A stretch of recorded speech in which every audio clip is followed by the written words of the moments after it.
નમસ્કાર, આપ જોઈ રહ્યા છો સંદેશ ન્યૂઝ, તમારી સાથે સત્યની સાથે અને સ્વાભિમાન પર્વની ઉજવણીના એક રંગ એક ભવ્યતા બતાવવા હું આપની સાથે છું નુપુર। શૈલ શૃંગ સમ વિશાલ જટાજૂટ ચંદ્રભાલ ગંગ કી તરંગમાલ બિમલ નીર ગાજે લોચન ત્રય લાલ લાલ ચંદન કી ખોહરી ભાલ કુમકુમ સિંદૂર ગુલાલ ભ્રકુટી વર સાજે। સોમનાથ દાદાનું આ સ્વરૂપ આખી દુનિયા જાણે છે કે જે આદિ અનાદિ છે ભગવાન શિવ એમનું પહેલું જ્યોતિર્લિંગ એટલે આપણું સોમનાથ મંદિર। અને 1000 વર્ષ પહેલા જ્યારે આ સોમનાથ મંદિર પર પહેલું આક્રમણ થયું એને 2026માં આજે 1000 વર્ષ પૂરા થાય છે। અને જ્યારે આઝાદી પછી આ મંદિરનો સરદાર સાહેબે જીર્ણોદ્ધાર કરાવ્યો અને ઉન્નત શિખર સાથે જ્યારે આ સોમનાથ મંદિર ઊભું છે, સનાતનની ભારતની સંસ્કૃતિનો પરચમ લહેરાવી રહ્યું છે, એને પણ આજે 75 વર્ષ પૂરા થઈ રહ્યા છે। અને આ સુભગ સમન્વય પર સ્વાભિમાન યાત્રા યોજાઈ રહી છે। સ્વાભિમાન પર્વની ભવ્યાતિ ભવ્ય ઉજવણી કરાઈ રહી છે। થોડી જ વારમાં આ ઐતિહાસિક સ્વાભિમાન પર્વમાં શૌર્ય યાત્રા પણ શરૂ કરાવશે। વડાપ્રધાન નરેન્દ્ર મોદી તૈયારીઓ શરૂ થઈ ચૂકી છે।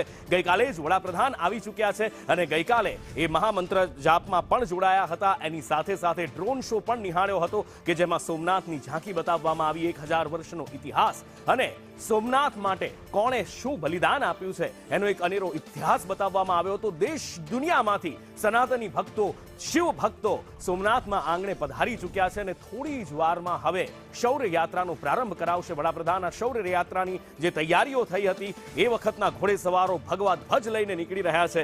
એ રૂટ, એની તૈયારીઓ, ઢોલ નગારા ત્રાંસા સાથે આ શૌર્ય યાત્રાની તૈયારીઓ બસ ઘડીઓ ગણાઈ રહી છે। વડાપ્રધાનના સ્વાગત અભિવાદન માટે અનેરો ઉત્સાહ દેખાઈ રહ્યો છે અને થોડી જ વારમાં આ રૂટ પર સાંસ્કૃતિક કાર્યક્રમો પણ શરૂ થઈ ચૂક્યા છે અને હવે ભવ્યાતિ ભવ્ય શૌર્ય યાત્રા પણ જોડાશે। આ 1000 વર્ષનો ઇતિહાસ છે, આ વિધ્વંસનો ઇતિહાસ નથી, આ પુનઃનિર્માણનો ઇતિહાસ છે, આ ગૌરવનો ઇતિહાસ છે, કારણ કે સોમનાથની સખાતે હજારો યુવાનોએ લીલા માથા અર્પણ કર્યા છે, બલિદાન આપ્યા છે। આ એનો ઇતિહાસ છે ને એ જ કારણ છે કે આજે સોમનાથ દાદાનું આ મંદિર અરબી સમુદ્રના કિનારે, અરબી સમુદ્ર જેના ચરણ પખાડે છે, એ આજે પણ ઉન્નત મસ્તકે ઊભું છે અને સંસ્કૃતિનો પરચમ લહેરાવી રહ્યું છે। હિન્દુસ્તાન, ભારતીય સંસ્કૃતિ શું છે એ દુનિયાને બતાવી રહ્યું છે।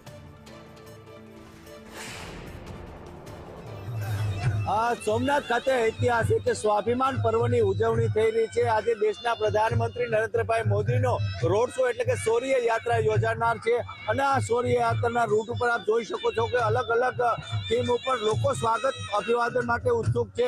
સવાલ કરશું કે શું કહેશો, આ ક્યાંનો રાસ છે અને શું આખી વાત? આ અમારો મેનનો મણિયારો રાજ છે અને અમે મોદીના સ્વાગત માટે અહીં રાજ રજૂ કરવા માટે આવ્યા છીએ। કેવો ઉત્સાહ, કેવો ફૂલ ઉત્સાહ છે અમારે રમવાનો। અભિવાદન માટે આતુર જણાઈ રહ્યા છે। રાકેશ આહિર, સંદેશ ન્યૂઝ, ગીર સોમનાથમાં પ્રધાનમંત્રી નરેન્દ્રભાઈ મોદી શૌર્ય યાત્રાના રૂપે રોડ શો કરનાર છે અને જેની તડામાર તૈયારીઓ હાલ ચાલી રહી છે। આપ જોઈ શકો છો તે પ્રમાણે કચ્છનું પરંપરાગત કચ્છી નૃત્યની પ્રસ્તુતિ અહીં થઈ રહી છે। લોકોમાં અનેરો ઉત્સાહ અને ઉમંગ જોવા મળી રહ્યો છે। મારું નામ સુભા હસ્તલ છે, હું માધાપુર કચ્છથી આવું છું। મારી ટીમ આ ત્યાંનું કચ્છી લોકનૃત્ય છે એ પ્રસ્તુત કરી રહ્યું છે। મોદીજીના હાર્દિક સ્વાગત સત્કાર માટે અમે આ પ્રસ્તુતિ રજૂ કરી રહ્યા છીએ અને આ અમારું રાણો અચીરો એનું વર્ડિંગ્સ છે। આ કચ્છી લોકનૃત્ય છે અને અમે ત્યાંથી આખી 24 જણાની ટીમ આવી છે। અમારા નુપુર નૃત્યમાં વૈશાલીબેન કરીને છે, એ અમને લોકોને અહીંયા માટે મોદીજીના સ્વાગત સત્કાર માટે લઈ આવ્યા છે। અમે ખૂબ જ ઉત્સાહિત છીએ મોદીજીના સ્વાગત માટે અને અમે લોકનૃત્ય માટે અમારી પ્રસ્તુતિ રજૂ કરવા માટે એકદમ ખંડનાક સાથે તૈયાર છીએ। ઉત્સાહ અને ઉમંગ જોવા મળી રહ્યો છે। રાકેશ આહિર, સંદેશ ન્યૂઝ, ગીર સોમનાથ। સોમનાથમાં ઐતિહાસિક સ્વાભિમાન પર્વની ઉજવણી ચરમસીમા પર પહોંચી છે। દેશના પ્રધાનમંત્રી આ શૌર્ય યાત્રામાં જોડાણ છે। આપ જોઈ શકો છો તે પ્રમાણે ડમરૂ સાથેના જે ઋષિકુમારો છે તે આ શૌર્ય યાત્રાનું અભિવાદન કરનાર છે। અને હિન્દુ સંસ્કૃતિ માટે, ઉત્તમ સંસ્કૃતિની રક્ષા માટે 1000 વર્ષ પહેલા જે આપણી સંસ્કૃતિ નષ્ટ કરવાનો જે પ્રયત્ન કરવામાં આવ્યો હતો એ માટે આપણે અડગ ઊભા છીએ। આપણી સંસ્કૃતિ સનાતન અડગ ઊભી છે, ભગવાન સોમનાથ અડગ ઊભા છે। એના માટે અહીંયા આગળ શૌર્ય યાત્રામાં નડિયાદથી છાત્રોને લઈને અહીંયા આગળ બ્રહ્મર્ષિના છાત્રોને લઈને અમે પધાર્યા છે। એટલા માટે અહીંયા આગળ સંઘ અને ડમરૂની સાથે અમે શૌર્ય યાત્રાની અંદર જોડાવાના છે અને પ્રધાનમંત્રીજીનું અભિવાદન કરવાના છે. દરેકનો ઉત્સાહ અહીંયા આગળ અડગ છે. ઉમંગ પણ ઉત્તમ ઉમંગ ને અડગ ઉત્સાહ સાથે અહીંયા આગળ છાત્રો અને લઈને અમે અહીંયા આગળ પધાર્યા છે અને ઉત્સાહ સાથે અમે શૌર્ય યાત્રાની અંદર જોડાવાના છે. રાકેશ આહિર, સંદેશ ન્યૂઝ, ગીર સોમનાથ.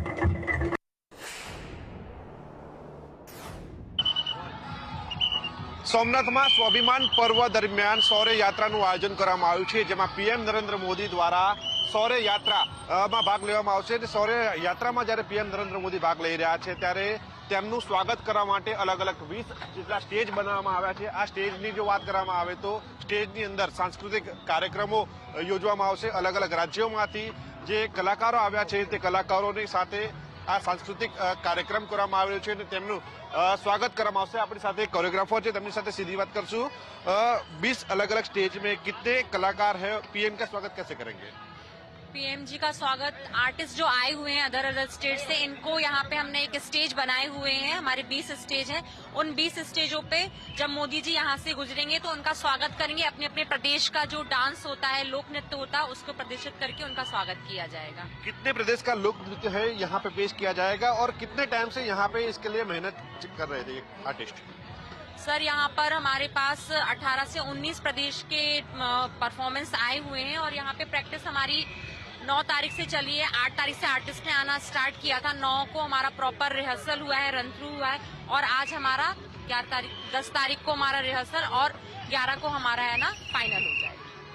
કુલ 400 થી વધુ કલાકારો દ્વારા આ પ્રકારના સાંસ્કૃતિક કાર્યક્રમો છે તે પીએમ મોદીના સ્વાગત માટે કરવામાં આવશે અને તેના માટે 2 દિવસથી તેઓ સતત મહેનત કરી રહ્યા હતા. હવે ગણતરીની મિનિટો ગણાવી રહી છે કે જેના કારણે પીએમ જ્યારે અહીં આવશે ત્યારે તેમનું સ્વાગત આ કલાકારો દ્વારા કરવામાં આવશે અને અલગ અલગ રાજ્યોની ઝાંખી છે તે સ્ટેજ ઉપર દર્શાવવામાં આવશે. કેમેરા પર્સન કુંતલ મહેતા સાથે પ્રતિક જાદવ, સંદેશ ન્યૂઝ, સોમનાથ. આ 1000 વર્ષનો ઇતિહાસ છે, શૌર્યનો ઇતિહાસ છે. 50 થી 70 હજાર એવા યુવાનો, તરવરિયા યુવાનો જેમણે સોમનાથ દાદા માટે બલિદાન આપ્યું, એ સોમનાથની સખાત માટે, સોમનાથની રક્ષા માટે. અને આજે એ સોમનાથ મંદિર અડીખમ ઊભું છે. એ આક્રાંતાઓની કબર ક્યાં છે કદાચ કોઈને ખબર નથી, પણ આજે પણ એ વીર હમીરજી ગોહિલની ખાંભી સોમનાથ મંદિરમાં અડગ ઊભી છે. આજે પણ ત્યાં લોકો પહેલા સોમનાથ દાદા કરતા હમીરજી ગોહિલને શીશ ઝુકાવે છે, કારણ કે જ્યારે દુનિયાના બાપને જરૂર પડી હતી ત્યારે એ હમીરજી ગોહિલે પોતાના માથાનું બલિદાન આપ્યું હતું.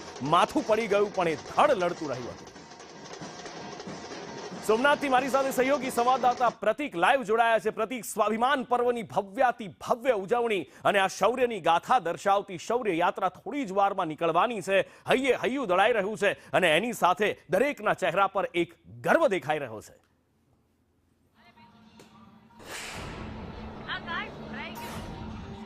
બિલકુલ નુપુર, સ્વાભિમાન પર્વમાં આજે શૌર્ય યાત્રા યોજાઈ રહી છે અને આ શૌર્ય યાત્રાનો એકમાત્ર ઉદ્દેશ એ છે કે યુવાનો સુધી એ મેસેજ પહોંચાડવાનો. વીર હમીર ગોહિલ કે જેને લોકો હજી સુધી કેટલાક યુવાનોમાં તે નથી ઓળખતા અને આજકાલ ત્યાં ગાથા છે તે લોકો સુધી પહોંચાડવી, તેના માટે આ શૌર્ય યાત્રા છે તે યાત્રા યોજાઈ રહી છે અને તેના ભાગરૂપે તૈયારીઓ પૂરજોશથી કરવામાં આવી છે. આજે યાત્રા જે નીકળવાની છે તેના માટે 20 અલગ અલગ સ્ટેજ બનાવવામાં આવ્યા છે અને સ્ટેજ ઉપર આ પ્રકારના સાંસ્કૃતિક કાર્યક્રમો કરીને પીએમ નરેન્દ્ર મોદીનું સ્વાગત કરવામાં આવશે. આ સાથે જ પીએમ નરેન્દ્ર મોદી જ્યારે આ યાત્રામાં પ્રસ્થાન કરાવશે ત્યારે પીએમ નરેન્દ્ર મોદીની સાથે 108 અશ્વ પણ સાથે રહેશે અને આ અશ્વબળ છે તે ગુજરાત પોલીસના અશ્વો છે અને એમની સાથે ગુજરાત પોલીસના જવાનો પણ આ અશ્વ ઉપર સજ્જ થઈને બેઠા હશે અને આ યાત્રા નીકળવામાં આવશે. છે તે અહીંયા